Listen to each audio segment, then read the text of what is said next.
అబద్ధము ఊరంతా తిరిగి వచ్చే లోపు నిజం గడప దాటదని. సో అట్లా టీఆర్ఎస్ వాళ్ళు అబద్ధాల మీదనే ఆధారపడి వాళ్ళు దుష్ప్రచారం చేస్తా ఉన్నారు.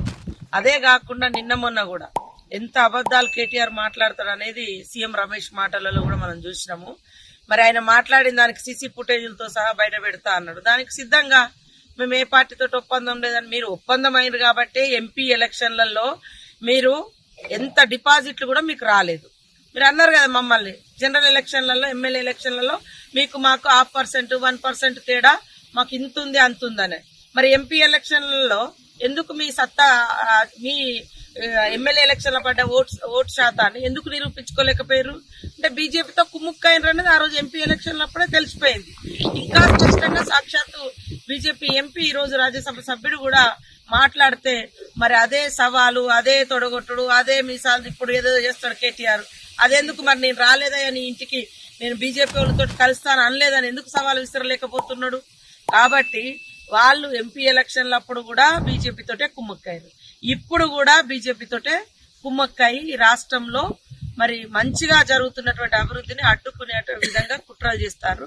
ఆ కుట్రలు మానండి. తెలంగాణ ప్రజలు మన ప్రజలు, తెలంగాణ రాష్ట్రం మన రాష్ట్రం. మన రాష్ట్రాన్ని అభివృద్ధి చేసుకోవడం కోసం ఒక నిర్మాణాత్మకమైనటువంటి ప్రతిపక్షంగా ముందుకొచ్చి సూచనలు, సలహాలు, మీ అనుభవాలను పంచి అభివృద్ధిలో భాగం పంచుకోండి. తద్వారా ఎలక్షన్ జరిగినప్పుడు ఆ 5 ఏళ్లలో మా లోపాలు ఏమైనా ఉంటే అప్పుడు నువ్వు ఎండగడితే ప్రజలు అర్థం చేసుకుంటారు. అబద్ధము ఊరంతా తిరిగి వచ్చే లోపు నిజం గడప దాటదని. సో అట్లా టీఆర్ఎస్ వాళ్ళు అబద్ధాల మీదనే ఆధారపడి వాళ్ళు దుష్ప్రచారం చేస్తా ఉన్నారు.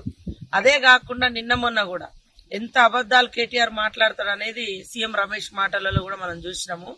మరి ఆయన మాట్లాడిన దానికి సీసీ ఫుటేజీలతో సహా బయట పెడతా అన్నాడు. దానికి సిద్ధంగా మేము ఏ పార్టీతో ఒప్పందం లేదని, మీరు ఒప్పందం అయినరు కాబట్టి ఎంపీ ఎలక్షన్లలో మీరు ఎంత డిపాజిట్లు కూడా మీకు రాలేదు. మీరు అన్నారు కదా మమ్మల్ని జనరల్ ఎలక్షన్లలో ఎమ్మెల్యే ఎలక్షన్లలో మీకు మాకు 0.5% 1% తేడా మాకు ఇంతుంది అంతుందనే.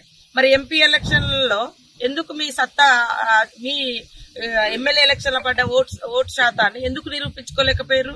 అంటే బీజేపీతో కుమ్ముక్కైనరు అనేది ఆ రోజు ఎంపీ ఎలక్షన్లప్పుడే తెలిసిపోయింది. ఇంకా స్పష్టంగా సాక్షాత్తు బీజేపీ ఎంపీ ఈ రోజు రాజ్యసభ సభ్యుడు కూడా మాట్లాడితే మరి అదే సవాలు, అదే తొడగొట్టుడు, అదే మీసాలు ఇప్పుడు ఏదో చేస్తాడు కేటీఆర్. అదెందుకు మరి నేను రాలేదయ్యా నీ ఇంటికి, నేను బీజేపీ వాళ్ళతో కలుస్తాను అనలేదని ఎందుకు సవాలు విసరలేకపోతున్నాడు?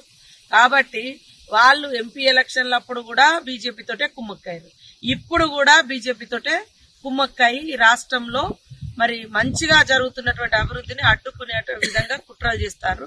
ఆ కుట్రలు మానండి. తెలంగాణ ప్రజలు మన ప్రజలు, తెలంగాణ రాష్ట్రం మన రాష్ట్రం. మన రాష్ట్రాన్ని అభివృద్ధి చేసుకోవడం కోసం ఒక నిర్మాణాత్మకమైనటువంటి ప్రతిపక్షంగా ముందుకొచ్చి సూచనలు, సలహాలు, మీ అనుభవాలను పంచి అభివృద్ధిలో భాగం పంచుకోండి. తద్వారా ఎలక్షన్ జరిగినప్పుడు ఆ 5 ఏళ్లలో మా లోపాలు ఏమైనా ఉంటే అప్పుడు నువ్వు ఎండగడితే ప్రజలు అర్థం చేసుకుంటారు.